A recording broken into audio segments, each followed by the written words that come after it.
लाल किताब के उपाय दोस्तों एनर्जी को बैलेंस करके चलते हैं। अगर आपकी ग्रहों की एनर्जी बैलेंस रहेगी तो उन ग्रहों का आपको लाभ भी मिलेगा। बहुत बार ऐसा होता है कि हमें ये देखना पड़ता है कि किस ग्रह की एनर्जी को संतुलित करना है। आज के वीडियो में बात करूंगा राहु और केतु की।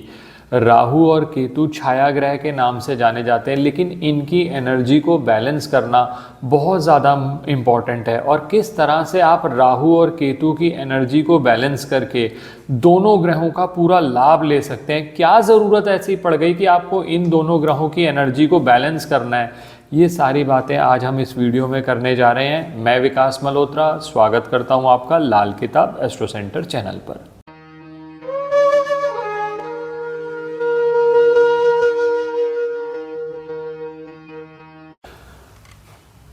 अब दोस्तों बात शुरू करते हैं। सबसे पहले बात करी जाए राहु और केतु। ये राहु और केतु छाया ग्रह हैं। लाल किताब ये कहती है कि जितने भी आप कर्म करते हैं उनका जो फल देते हैं वो शनि देव देते हैं, लेकिन शनि कभी अपने आप कार्य नहीं करते। उनके लिए दो एजेंट्स हैं, राहु और केतु। राहु और केतु के थ्रू जो है शनि देव आपके कर्मों का अच्छा या बुरा फल देते हैं। तो इसीलिए कहा जाता है कि अगर राहु और केतु दोनों की एनर्जी को आप बैलेंस कर लो। बहुत बार लोग उपाय करते हैं राहु के लिए, राहु के साथ साथ आपको केतु की एनर्जी को भी बैलेंस करना होगा। अब पहले ज़रूरत समझ लें, ये ज़रूरत क्यों है, क्योंकि दोस्तों पहले इनके बेसिक कैरेक्टरिस्टिक समझने पड़ेंगे। राहु जो है वो सर है, यानी ऐसा सर जिसके पास सोचने के लिए बुद्धि तो है, क्रिएटिविटी तो है, लेकिन वो खुद कुछ कार्य नहीं कर सकता। उसके लिए उसको निर्भर रहना पड़ता है केतु पे। केतु है धड़ का हिस्सा, यानी सर के नीचे का पूरा हिस्सा केतु से संबंधित माना जाता है। लाल किताब में एक स्पेसिफिक रूल भी आता है कि केतु कहता है मैं तुम्हारे हुक्म पे चलूँगा, यानी राहु के हुक्म पे चलूँगा। तो केतु का काम क्या है, एग्जीक्यूशन का। राहु का काम क्या है, प्लानिंग का। अब आप समझ सकते हैं, अगर प्लानिंग ही प्लानिंग है आपकी।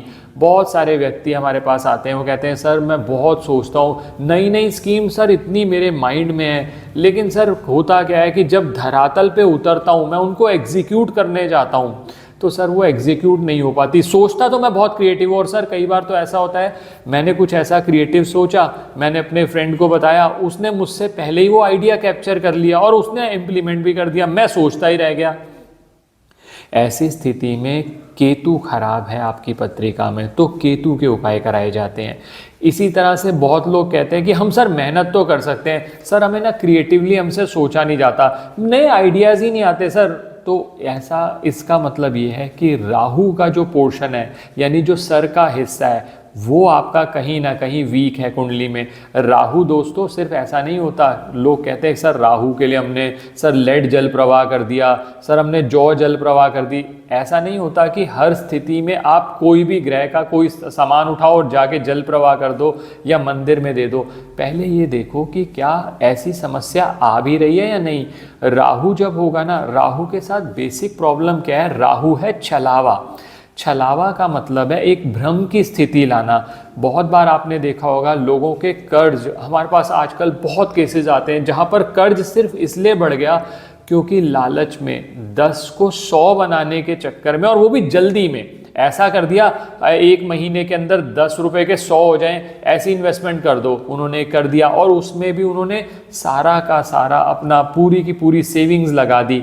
अब वहाँ पर धोखा हो गया, और आप समझ सकते हैं इससे क्या होगा, वो जो लायबिलिटी क्रिएट हो गई, अब उसको कर्ज लेकर आपने पूरा किया और फिर कर्ज को पे ऑफ करने के लिए करते चले जा रहे हो, ये दलदल बढ़ती चली जा रही है। तो यहाँ राहु की दिक्कत है, तो वहाँ राहु के उपाय होते हैं। आज का वीडियो बहुत यूनिक है दोस्तों। नॉर्मली हम वीडियोस में बात करते हैं राहु के ये उपाय कर लो या केतु का अलग उपाय कर लो। आज जो मैं चीज़ें लेकर आया हूँ, मैं राहु और केतु दोनों के लिए आपको उपाय बताऊंगा। आप ये देखो दिक्कत आ कहाँ रही है, क्या हमारी क्रिएटिविटी में दिक्कत आ रही है या हमारे एग्जीक्यूशन में दिक्कत आ रही है। अगर एग्जीक्यूशन में दिक्कत आ रही है तो इसका मतलब केतु से संबंधित समस्या है, तो फिर केतु के उपाय होंगे। और अगर हम प्लान नहीं कर पा रहे, हम बहुत ज़्यादा जल्दी में आ जाते हैं, हमें भ्रम की स्थिति बहुत ज़्यादा बन जाती है कि एक राहु के साथ दोस्तों एक बहुत पेक्युलर कैरेक्टरिस्टिक्स आप भी चेक करिएगा, राहु अगर खराब होगा ना तो वो व्यक्ति अपने आप को सबसे ज़्यादा समझदार समझेगा, वो किसी के एडवाइस पे नहीं चलेगा। उसको आप उपाय भी बताओगे ना, वो कहेगा ये सब उपाय सबसे कुछ नहीं होने वाला, मुझे बताओ, क्विक गेन मुझे चाहिए। वो इस तरह के चक्कर में रहेगा और ऐसी स्थिति में वो मार खाएगा और फिर जब बिल्कुल गिर जाएगा तब उसको समझ में आएगा। लेकिन बहुत बार ऐसी स्थिति में बहुत देर हो चुकी होती है। तो अब क्या उपाय करने हैं, मैं आपको पहले सिलसिलेवार बताता हूँ राहु के उपाय, और ऐसे उपाय लेकर आया हूँ जो 100% काम करते हैं। राहु के हजारों उपाय हैं, आप भी जानते हैं, हमने अलग अलग वीडियोस में बात करी हुई है, लेकिन आज मैं आपके लिए 3 उपाय लेकर आया हूँ राहु के और केतु के। ये उपाय आप कर लीजिए, राहु और केतु की एनर्जी बैलेंस होने लगेगी। और एनर्जी बैलेंस होने से क्या होगा, good planning and good execution. Good planning अगर backed by good execution means good results, तो आपके रिजल्ट्स अच्छे आ जाएंगे। अब राहु के लिए क्या करना है दोस्तों, सबसे अच्छा कार्य आप ये करिए, राहु के लिए एक चांदी का चौकोर टुकड़ा अपनी जेब में, और इसमें दोस्तों बहुत लोग ये पूछते हैं कि सर कैसे रखना है उसको, शर्ट की जेब में रखना सबसे ज़्यादा अच्छा होता है। अब बहुत सारे लोग कहते हैं सर अनकंफर्टेबल है, अब अनकंफर्टेबल चीज़ तो करनी पड़ेगी। जब आप जनरल उपाय लेना चाहते हैं तो उस स्थिति में वो बेस्ट बताई जाती है ऑप्शन जो आपके लिए सूट करेगी। दूसरा कार्य आपने ये करना है, एक चांदी का चौकोर टुकड़ा जैसा आपने जेब में रखा, दूसरे चांदी के चौकोर टुकड़े में हुक लगवा लीजिए।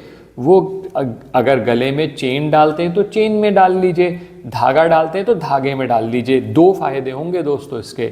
ये है चंद्रमा। अब हमने चांदी क्यों यूज़ करी, चंद्रमा का प्रयोग किया। क्यों, क्योंकि राहु जब भी खराब होगा ना, चंद्र माता है, तो राहु का जो बच्चा है ना, जो इतना बिगड़ गया है, वो माता की गोद में जाकर ही शांत होगा। तो इसी वजह से हमने चंद्रमा का प्रयोग किया इन 2 उपायों में। तो ये 2 उपाय करिए, चांदी का टुकड़ा जेब में रख सकते हैं।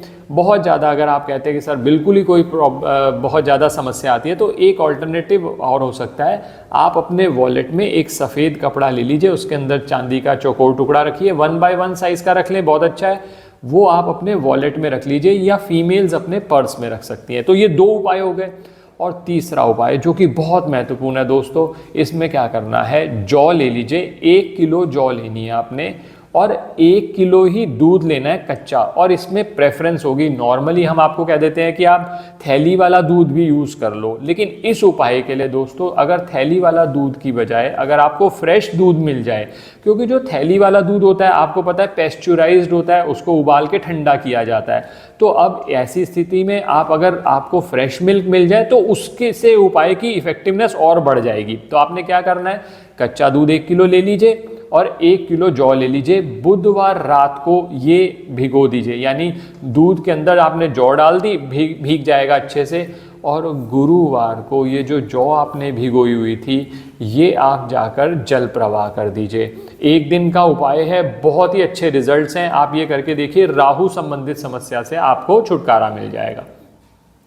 अब आते हैं दूसरे पे। बहुत सारे लोग कहते हैं सर केतु। दोस्तों एक और चीज़ बताता हूँ आपको, अगर आपको कमर के नीचे के रोग बहुत ज़्यादा हैं, जैसे डायबिटीज़ से संबंधित बहुत ज़्यादा समस्या है, प्रोस्टेट इश्यूज़ बहुत ज़्यादा आ रहे हैं, ऐसी स्थिति में कहीं ना कहीं केतु खराब हो रहा है। फीमेल्स के अंदर खासकर घुटनों की पेन होना या पीसीओडी की समस्या होना, इसमें केतु जरूर खराब होता है। या मेंस्ट्रुअल साइकिल जो है वो डिस्टर्ब हो गया है, तो केतु कहीं ना कहीं खराब हो रहा है। ऐसी स्थिति में केतु के उपाय, छोटे छोटे उपाय हैं, बहुत रिलीफ देते हैं। और अगर आप और अच्छे रिलीफ लेना चाहते हैं तो अपनी पत्री के हिसाब से स्पेसिफिक बात भी कर सकते हैं। अब केतु के कौन से उपाय करने चाहिए, देखिए सबसे अच्छा उपाय जो 100% काम करता है दोस्तों, मैंने अलग वीडियो भी शेयर किया हुआ है इस पर, आप स्ट्रे डॉग्स जो होते हैं उनकी सेवा प्रारंभ करिए। उनको जो कुछ खाने के लिए जो भी उनको आपके लिए संभव हो वेज में, वो आप वो चीज़ें दे सकते हैं। पहला कार्य तो ये करना शुरू करिए, जब जब आपको मौका मिले, कोई दिन की लिमिटेशन भी नहीं है। पहला काम तो ये हो गया। दूसरा कार्य दोस्तों ये करिए कि अगर आपके घर के आसपास कोई मंदिर है, धर्म स्थान है, जहाँ पर आपको फ़कीर मिल जाते हैं, क्योंकि जो फ़कीर होते हैं वो केतु से संबंधित माने जाते हैं। आप उनकी सेवा कर सकते हैं, जैसे उनको कुछ खाने के लिए दे सकते हैं, पहनने के लिए दे सकते हैं। एक और आइडिया आपको देता हूं दोस्तों, ये काला सफ़ेद कंबल है दोस्तों, आप देख पा रहे होंगे इसमें 2 रंगा कंबल है। ये 2 रंगा कंबल इसके 2 तरह से यूज हो सकते हैं। एक तो ये कर सकते हो, जैसे मैंने अभी आपको बताया, जो फ़कीर घूमते रहते हैं आप उनको दे दीजिए, या फिर दूसरा रास्ता ये भी है, गरीब व्यक्तियों को भी ये कंबल दे दें। अब ऐसे स्थिति में कई लोग ये कहते हैं सर अब मौसम चेंज हो गया है, तो ऐसी स्थिति में आप बेडशीट, चद्दर जो होती है वो भी, मगर वो भी 2 रंगी क्यों?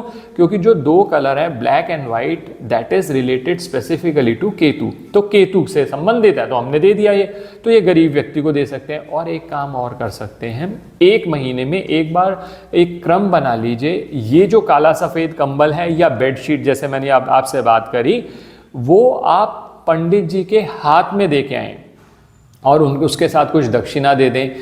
मतलब यही होता है कि हम केतु को बृहस्पति के हवाले कर रहे हैं और केतु को अच्छा कर रहे हैं। और दोस्तों एक उपाय जो कि बहुत अच्छा रहता है, इसके साथ साथ इसको सप्लीमेंट करिए। आप क्या कर सकते हैं, इस जगह पर, ये जो जगह है, ये केसर का तिलक आप लगाना शुरू करिए, नियमित तौर पर लगाएं। तो केसर का तिलक लगाने से आपके बृहस्पति के रिजल्ट भी अच्छे होंगे। और यही चीज़ आप कान के पीछे भी लगा सकते हैं, क्योंकि कान जो होते हैं ना दोस्तों, वो केतु से संबंधित होते हैं। तो इधर जब लगाया तो खाना नंबर 2 आपका अच्छा होगा, इधर जब लगाएंगे खाना नंबर 4 और 8 दोनों के अच्छे फल मिलते हैं। तो दोस्तों आप समझ सकते हैं, छोटे छोटे उपाय ही हैं, लेकिन करिए नियमित तौर पर। आपने मुझे कहा कि सर हमने 1 महीने में 1 या 2 बार किया, तो फिर उस केस में फिर आपको रिजल्ट भी तो नहीं आएगा, आपको उसकी एनर्जी को लेना पड़ेगा। कोशिश करिए, ढूंढिए ऐसी स्थिति की जहाँ पर अच्छा केसर आपको मिल जाए। केसर का तिलक आपने लगा लिया, थोड़ा सा पानी में घोल लीजिए, और अगर आपके लिए संभव है तो चांदी की किसी कटोरी के अंदर केसर घोल लीजिए। चांदी का क्या मकसद है, चांदी जो है वो चंद्र से संबंधित है, चंद्र और बृहस्पति दोनों मिले, तो आपने यहाँ पर तिलक लगा लिया तो आपके केतु के रिजल्ट अच्छे हो गए। तो दोस्तों इस तरह से राहु और केतु जब दोनों बैलेंस हो जाएंगे तो आप देखेंगे प्लानिंग अच्छी हो गई, एग्जीक्यूशन भी अच्छी हो गई, और फिर आपको ये जो बार बार अचानक लॉसेज होते हैं उनमें भी कमी आने लगी। इस तरह से उपाय करके एनर्जी को, ग्रहों की एनर्जी को बैलेंस करिए। उपाय ज़्यादा करने से अच्छे रिजल्ट नहीं मिलते, उपाय सही करने से, सही समय पर करने से रिजल्ट अच्छे मिलते हैं। आशा करता हूं दोस्तों वीडियो पसंद आया होगा। अगर वीडियो पसंद आया तो लाइक करें, बाकी लोगों के साथ भी शेयर करें। चैनल पर नए हैं, सब्सक्राइब नहीं किया, सब्सक्राइब कर दें। किसी भी तरह के ज्योतिषीय परामर्श के लिए हमारी वेबसाइट पर विजिट करके अपॉइंटमेंट बुक कर सकते हैं, जिनका लिंक डिस्क्रिप्शन में दिया होगा। धन्यवाद दोस्तों।